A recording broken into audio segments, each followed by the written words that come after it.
تو تھوڑا بہت حصہ بھی کٹ نہیں پاتا.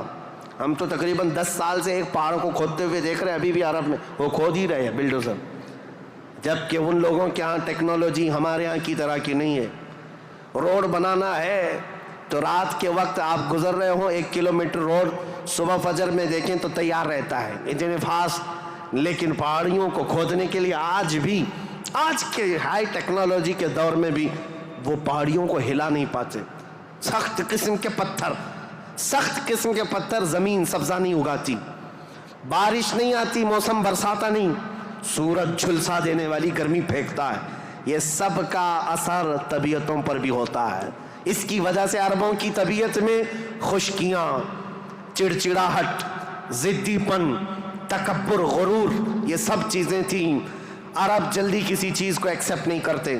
اور اب میں آپ کو یہ بھی بتا دوں کہ عرب کو عرب کہتے کس لیے تھے, عرب یہ نام کیوں پڑا تھا اس کا. یہ انسانوں کی طبیعت کے حساب سے میل کھاتا ہے, اس لیے میں عرض کر رہا ہوں عرب نام کیوں رکھا گیا. میل کھاتا ہے اس لیے میں عرض کر رہا ہوں عرب نام کیوں رکھا گیا. عرب کس کو کہتے ہیں؟ لفظ عرب عین را با, یہ عربی میں لفظ جو ہے اس کا میننگ ہوتا ہے اچھی زبان رکھنے والا, فصیح اللسان جو آدمی ہے عرب کہتے ہیں اس کو. یہ عرب اپنے آپ پر اتنا غرور رکھتے تھے, وہ کہتے تھے کہ پوری دنیا میں اگر سب سے اچھی زبان ہے تو ہماری ہے, باقی کو عجم کہتے ہیں. عجم کا مطلب ہوتا ہے گونگا, وہ ہم سب کو گونگا کہتے ہیں. سارا عجم ہے, عرب کو چھوڑ کر کے جتنا ہے وہ سب عجم ہے. فارس عجم ہے, ہند عجم ہے, افریقہ عجم ہے, امریکہ عجم ہے. عجم کا مطلب گونگے. عرب لوگ اپنے آپ کو صرف زبان والا کہتے اور باقی پوری دنیا کو گونگا سمجھتے تھے. تو یہ نخوت جو تھی, یہ بڑاپن جو تھا, یہ تکبر جو تھا, وہ وہاں کے موسم کے اعتبار سے پتھریلی زمین کی وجہ سے ان کی طبیعتوں میں گھر کر گیا تھا, جلدی ایکسیپٹ نہیں کرتے. ایسے سخت دلوں کے اندر اور ایسے سخت قوم کے اندر اسلام کا نور ظاہر کرنا یہ کوئی عام بات نہیں تھی, عام بات نہیں تھی. اللہ رب العزت کی مصلحت اور اس کی حکمت بالغہ کو دیکھیں. اللہ کریم نے اپنے آخری رسول کے لیے جو زمین منتخب فرمائی وہ افریقہ کی سرزمین نہیں تھی, نہ ہی کوئی ہند کی سرزمین, نہ یورپ کی سرزمین, بلکہ عرب کی سرزمین کو منتخب کیا گیا. اس لیے مجھے زمین کا جغرافیہ بتانا ضروری ہے کہ یہ لوکیشن کے اعتبار سے بیچوں بیچ میں آباد ہے, پوری دنیا کا سینٹر کہلاتا ہے. اس لیے کہ یہاں سے روشنی نکلے تو پوری دنیا میں پھیلے. یہاں سے نکلا ہوا ابر ہر زمین پر بارش بن کر کے برسے گا, اور برسا بھی. اللہ کریم نے مکہ مکرمہ کی سرزمین کو منتخب فرمایا. طبیعتیں کیسی تھی, اکھڑ مزاج لوگ تھے, ان کے درمیان میرے آقا کو پیدا کیا اللہ نے. اور رسول کریم صلی اللہ تعالیٰ علیہ وسلم جس دن پیدا ہوئے یہ بی بی آمنہ کا گھر تھا, اور رسول کریم صلی اللہ تعالیٰ علیہ وسلم یتیمی کی حالت میں پیدا ہوئے ہیں, باپ نہیں ہیں, ماں پرورش کرتی رہی. عربوں کے رواج کے اعتبار سے دادا کی شفقت بہت زیادہ تھی اپنے پوتے پر, کیونکہ بیٹے عبداللہ بہت محبوب نظر تھے, بڑے پیارے تھے. لیکن جب جوانی میں انتقال کر گئے تو حضرت عبد المطلب کو اس کا بڑا صدمہ تھا کہ میرا سب سے محبوب بیٹا عبداللہ مدینے میں انتقال کر گیا. تو اپنی بہو حضرت آمنہ اپنے پوتے حضور اکرم صلی اللہ تعالیٰ علیہ وسلم کی پرورش میں جی جان لگا دیا. اتنا لگا دیا, آپ کو پتہ ہے میرے آقا صلی اللہ تعالیٰ علیہ وسلم کا نام پاک آج کروڑوں مسلمانوں کی آنکھوں کا تارا ہے. حضور کا نام جیسے ہی ہم محمد نام لیتے ہیں ہم انگوٹھوں کو چوم کر کے آنکھوں سے لگاتے ہیں. یہ نام پاک عام نام نہیں ہے. اس نام پاک کو بزرگان دین تو ایسے تھے کہ حضرت محمود غزنوی کا نام سنا ہے, ان کے خاص وزیر تھے ایاز. ایاز کے بیٹے کا نام تھا محمد. محمود جو ہے سلطان محمود اپنے وزیر کے بیٹے محمد کو بہت پیار کرتے تھے. ایک دن جو ہے آپ ایاز کے بیٹے کو محمد کہہ کر نہیں بلا رہے ہیں بلکہ کہتے ہیں اے ابن ایاز، اے ایاز کے بیٹے ادھر آ جا۔ ایاز نے سن لیا، کہا آج سلطان غضبناک ہوں گے، میرے بیٹے کا نام لے کر کے نہیں پکارا، باپ کے نام سے پکارا ہے۔ بعد میں حاضر ہو کر پوچھا سلطان میرے بیٹے سے کوئی خطا ہوئی، آپ خفا تو نہیں ہیں؟ اس کے نام سے نہ پکارتے ہوئے اس کو ابن ایاز کہہ کر پکارا۔ سلطان محمود نے کہا ایاز ایسی بات نہیں، خفا نہیں، بلکہ میں وضو کی حالت میں نہیں تھا، اس لیے تیرے بیٹے کا نام محمد ہے، میں بغیر وضو کے کبھی اس کا نام بھی نہیں پکارتا۔ اور علامہ عبد الرحمن جامی فرماتے ہیں 1000 بار بشویم دہن ز مشک و گلاب ہنوز نامے تو گفتن کمال بے ادبیس۔ یا رسول اللہ 1000 بار میں اپنے منہ کو گلاب کے پانی سے، مشک و عنبر کے پانی سے دھو لوں، اس کے بعد بھی آپ کا نام پکارنا میں بے ادبی سمجھتا ہوں۔ یہ علامہ عبد الرحمن جامی۔ میں بات کیوں کہہ رہا ہوں حضور کے نام کی؟ یہ محمد نام کسی اور نے نہیں، حضرت عبد المطلب نے رکھا تھا۔ آپ کے دادا، آپ کے جد امجد جیسی حضور کی پیدائش ہوئی تھی، گھر دوڑے دوڑے آئے تھے بی بی آمنہ کے، اور فوراً اٹھا کر کے گودی میں لے لیا اور خانہ کعبہ کے پاس آئے اور خانہ کعبہ کے سامنے ہاتھ پھیلاتے ہوئے اللہ کی بارگاہ میں عرض کرنے لگے اللہم ھذا ابنی سمیتہ محمدا، اے اللہ دیکھ یہ میرا بیٹا ہے اور میں نے اس کا نام محمد رکھا ہے۔ عرب کے بہت سارے لوگ وہاں موجود تھے، یہ نیا نام تھا ان کے لیے۔ عرب میں جو نام رکھے جاتے ہیں وہ باپ داداؤں کے نام پر چلتے ہیں، وہاں پر نئے نام نہیں رکھتے، خاندانوں کے اپنے خود پرسنل نام چلتے رہتے ہیں، پرٹیکولر نام ہوتے ہیں، وہی نام رکھے جاتے ہیں۔ حضرت عبد المطلب نے نیا نام رکھا تھا، تو عرب کے بہت سارے قبیلے آئے اور پوچھا یا عبد المطلب لم سمیتک ابنی ابنک ھذا محمدا، اے عبد المطلب آپ نے لم سمیت ھذا محمدا، کیوں آپ نے اس کا نام محمد رکھا ہے؟ تو حضرت عبد المطلب مسکرائے اور کہا تمہیں پتہ ہے محمد کا نام کا مطلب کیا ہے، محمد کی میننگ کیا ہے؟ کہا محمد کہتے کسے ہیں؟ محمد اس کو کہتے ہیں جس کی سارے لوگ تعریف کریں، سب سے زیادہ جس کی تعریف کی جائے اس کو محمد کہا جاتا ہے۔ حضرت عبد المطلب نے کہا میں نے اپنے اس بیٹے کا نام محمد اس لیے رکھا ہے کہ جب بھی کوئی نام لے تو نہ چاہتے ہوئے بھی میرے بیٹے کی تعریف ہو ہی جائے۔ آج میرے آقا کی شان میں کسی کو گستاخی کرنا بھی ہو، میرے آقا کا نام محمد لیتا ہے تو پہلے حضور کی تعریف کر ہی رہتا ہے، وہ کر کے ہی رہتا ہے۔ عزیزان گرامی وقار، حضور اکرم صلی اللہ تعالیٰ علیہ وسلم کو حضرت عبد المطلب نے بڑی شفقت دی۔ عرب کے مشہور قانون اور وہاں کے دستور کے مطابق کہ عرب لوگ اپنے بچوں کی حفاظت کے لیے، یعنی ان کی زبان کی حفاظت کے لیے دیہاتوں میں بھیجتے تھے کہ ان کی زبان محفوظ رہے۔ شہروں کی زبان جو ہے مکس ہو جاتی ہے، جیسے ممبئی کی زبان، اس کا کوئی عطا پتہ نہیں ہے، اس میں یو پی بھی ملا ہوا ہے اور راجستھان بھی ہے، گجراتی بھی ہے، کرناٹکی بھی ہے، سب ملا کر کے مکس ہو گئی کیونکہ ہر جگہ کے لوگ یہاں پر موجود ہیں۔ یہ شہر ہے اور شہروں میں ہر علاقے کے لوگ آتے ہیں، اپنی اپنی تھوڑی تھوڑی سی باتیں اس میں داخل کر دیتے ہیں اور یہ ایک مکسچر لینگویج بن جاتی ہے اور اس کو پتہ ہی نہیں رہتا اس کی اوریجنل لینگویج کیا تھی۔ مکہ ایسا تھا کہ ہر جگہ سے لوگ آتے تھے، حج کے لیے آتے تھے اور کئی کئی مہینے رہتے تھے، تو کچھ لوگ عربی جانتے نہیں تھے، کوئی فارسی اس میں داخل کر دیا، کوئی الگ زبان عبرانی داخل کر دیا، سریانی داخل کر دیا، تو وہاں پر زبان کی حفاظت کی بہت ضرورت تھی کیونکہ اس دور میں سب سے بڑا اگر کوئی عہدہ تھا تو زبان کا تھا۔ زبان جس کی اچھی ہو وہ عرب میں سب سے زیادہ عزت والا تھا، تو اس کے لیے مائیں اپنے بچوں کی زبان کی حفاظت کے لیے بچپن میں ان کی پرورش مکہ میں نہیں کرتی تھی، باہر بھیجتی تھی۔ اس رواج کے چلتے ہوئے 6 مہینے کے بعد حضور صلی اللہ تعالیٰ علیہ وسلم 6 مہینے حضرت آمنہ کی گود میں تھے، پھر وہ حلیمہ سعدیہ کے بخت چمکے نصیبے چمکے کہ وہ دایا تھیں بنو سعد قبیلے کی۔ طائف سے آگے ایک علاقہ بنو سعد آج بھی موجود ہے، طائف سے 80 کلومیٹر دور، وہاں سے وہ آئی تھی، 180 کلومیٹر کا سفر کر کے آئی تھی اور مکہ مکرمہ میں انہوں نے رسول پاک صلی اللہ تعالیٰ علیہ وسلم کو گود لے لیا۔ تفصیلات میں نہیں بتا رہا ہوں، تاریخ ہے کیونکہ ہم مولد شریف میں تفصیلات بیان کرتے ہیں، یہ تاریخ اسلام ہے، اس کے لیے میں چلتی چلتی مختصر جھلکیاں رکھ رہا ہوں.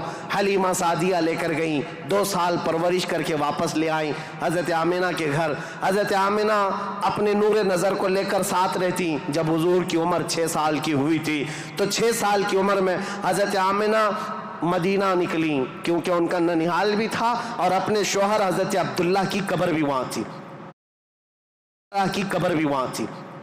انتقال کے بعد سے وہ گئی نہیں تھی, تو اپنے بیٹے کے بڑے ہونے کے بعد حضور صلی اللہ تعالیٰ علیہ وسلم کو لے کر کے وہ مدینہ گئیں, ننیحال گئیں, اور اس کے بعد یعنی حضور کے ننیحال اور پھر واپسی میں حضرت عبداللہ کی قبر سے ہوتے ہوئے آ رہی تھیں. وہاں کی بیماریاں حضرت آمنہ کو بھی جکڑ لیں.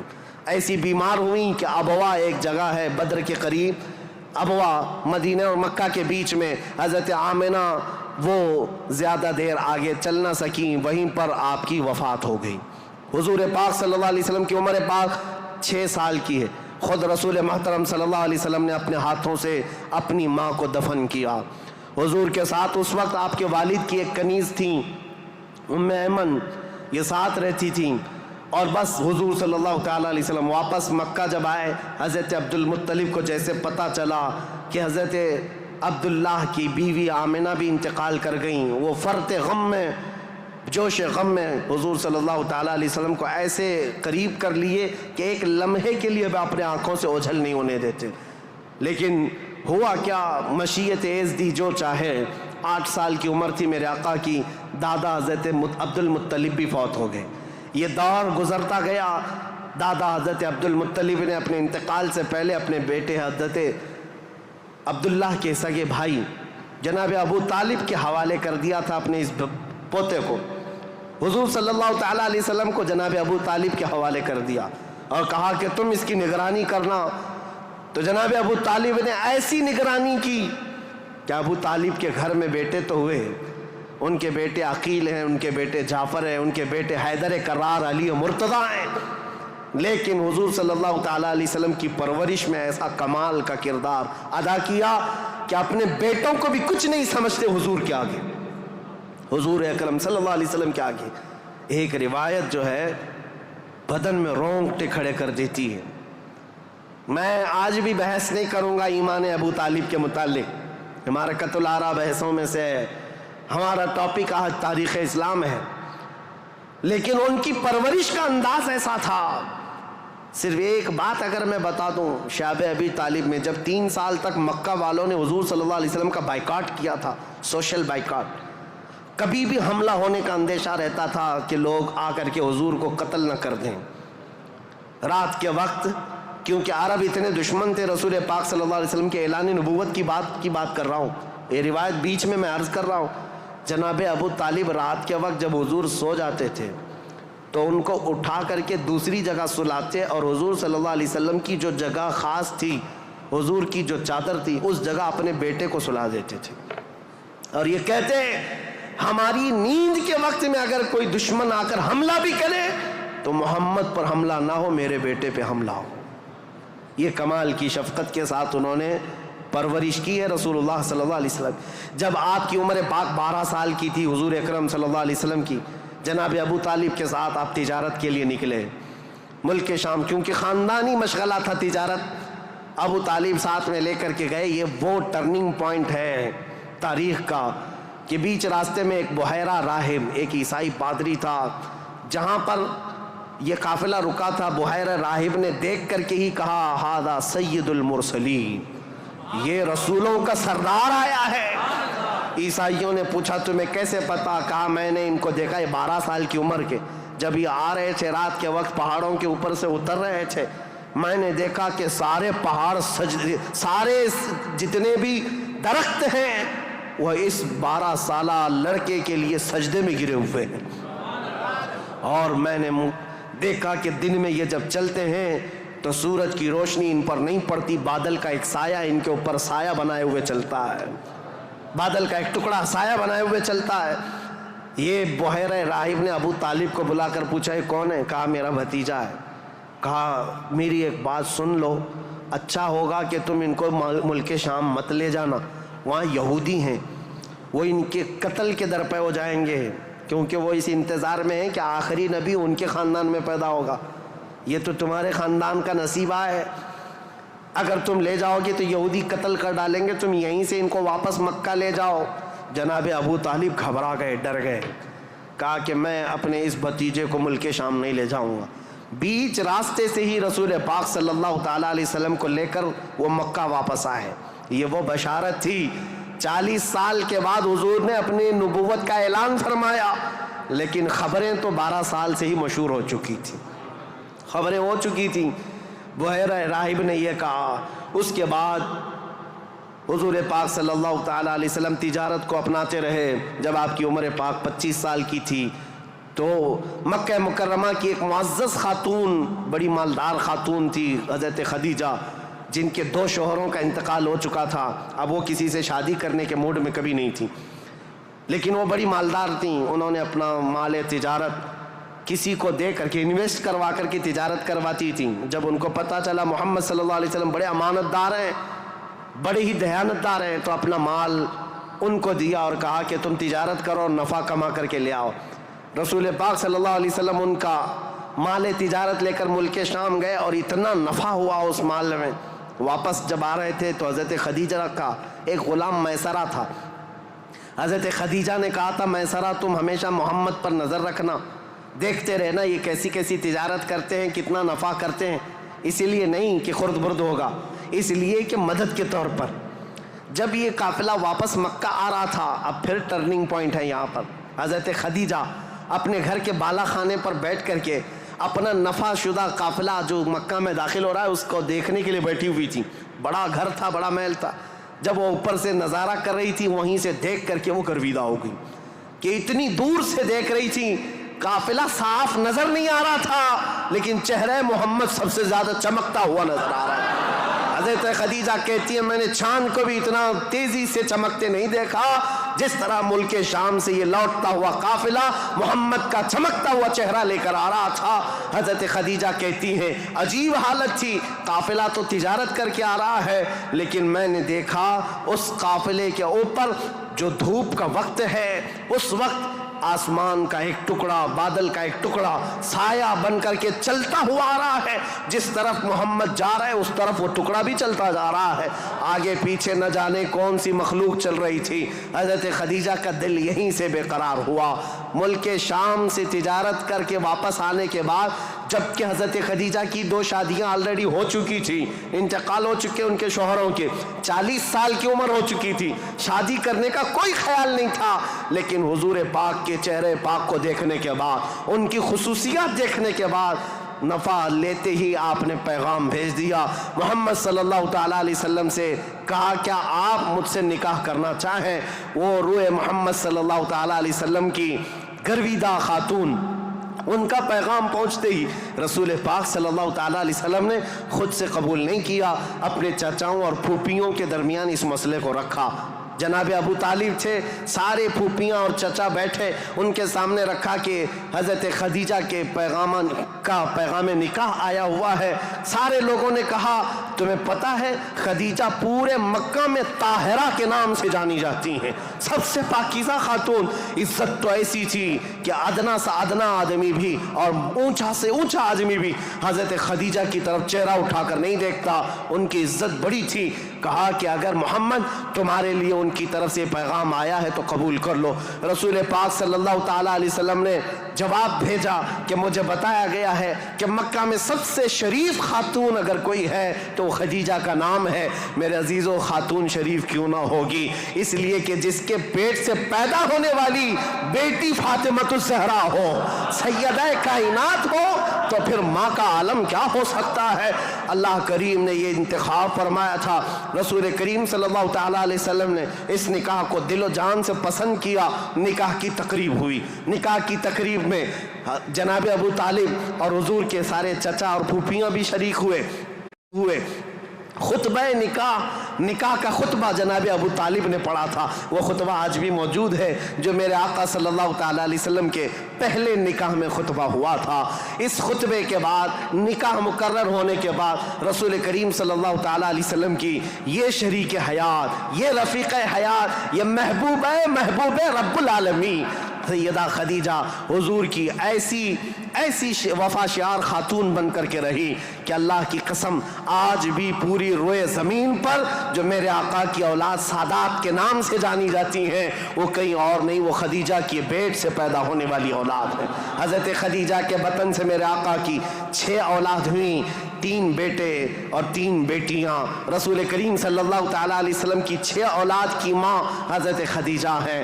یہ بڑی الفت و محبت کی زندگی گزری ہے میرے آقا صلی اللہ علیہ وسلم کی، لیکن جب میرے آقا کی عمر پاک 50 سال کی ہوئی اور حضرت خدیجہ کی عمر اس وقت تقریباً آپ اندازہ کر سکتے ہیں 25 سال زیادہ تھی، 75 سال کی خاتون تھی۔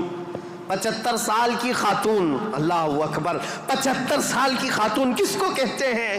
عمر کا وہ پڑاؤ جس میں بوڑھا اپنے اعضاء سے مجبور ہو جاتا ہے اور اس کے پٹھے جواب دے جاتے ہیں، چلنا پھرنا تو بھر ہو جاتا ہے۔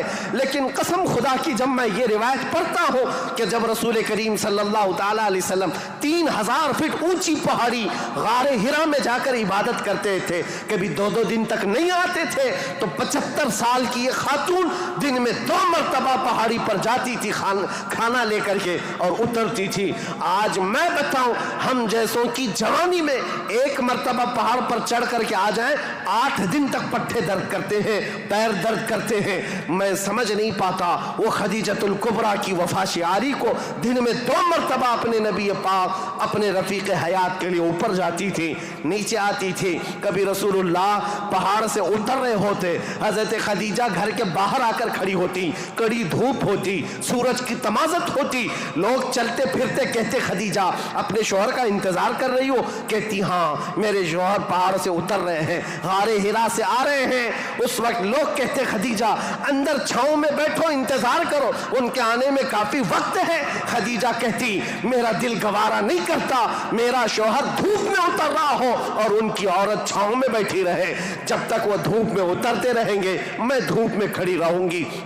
یہ وفا شعاری ایسی تھی، آپ کو پتا ہے سب سے پہلی وہی قرآن کی جو غار ہرا میں آئی ہے، جبرائیل امین لے کر کے آئے ہیں۔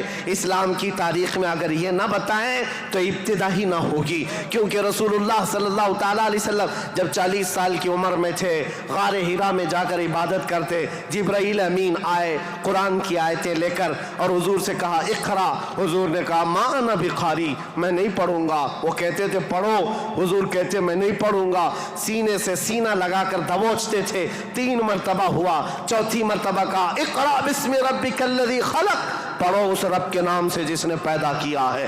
رسول محترم صلی اللہ تعالیٰ علیہ وسلم نے پڑھنا شروع کیا اور پھر آیتیں سب سے پہلے جو آئی ہیں، اسلام کی ابتدا نور الہی کا ظہور ہے، نور الہی کا نزول ہے، اللہ کا کلام اتر رہا ہے پہاڑ پر، پہاڑ کی چوٹیوں پر، جس کو آج بھی جبل نور کہا جاتا ہے، نور کی پہاڑی، جہاں نور اترا، نور کا پہاڑ ہے، اور کس پر اترا؟ جس پر اترا وہ نور علی نور ہے۔ قرآن کی آیتیں آئیں، اقرأ بسم ربک الذی خلق، خلق الانسان من علق، اقرأ وربک الاکرم الذی علم بالقلم، علم الانسان ما لم یعلم۔ یہ 5 آیتیں دے کر جبرائیل امین چلے گئے۔ رسول پاک صلی اللہ تعالیٰ علیہ وسلم پر جو وحی آئی تھی اس کا اثر ایسا تھا، سخت ٹھنڈیوں کے دن تھے، موٹے موٹے پسینے کے بوند پیشانی سے نکلتے تھے۔ جب رسول پاک تشریف لائے، پہلا واقعہ دیکھا تھا حضور نے، پہلا واقعہ تھا جبرائیل امین اس طرح آیتیں لے کر آئے۔ یہ آیتیں اترنا آسان بات نہیں، قرآن خود کہتا ہے، میرا مولا فرماتا ہے اگر ہم یہ پہاڑوں پر اتار دیتے پہاڑ ریزہ ریزہ ہو جاتے، ٹکڑے ٹکڑے ہو جاتے، لیکن قلب مصطفیٰ نے اس کا بوجھ اٹھا لیا ہے۔ رسول اللہ کے دل نے اس امانت کو اٹھایا تھا، لیکن چل کر کے دنیا کا وہ پہلا انسان، دنیا کی وہ پہلی شخصیت ہے جس کو قرآن سنایا میرے آقا نے، وہ کوئی اور نہیں، ام المومنین سیدہ خدیجۃ الکبریٰ ہے۔ آئے رسول پاک صلی اللہ تعالیٰ علیہ وسلم، گھر آتے ہی فرمایا میرے پاس ایک فرشتہ آیا، سینے سے سینے لگایا اور اس نے یہ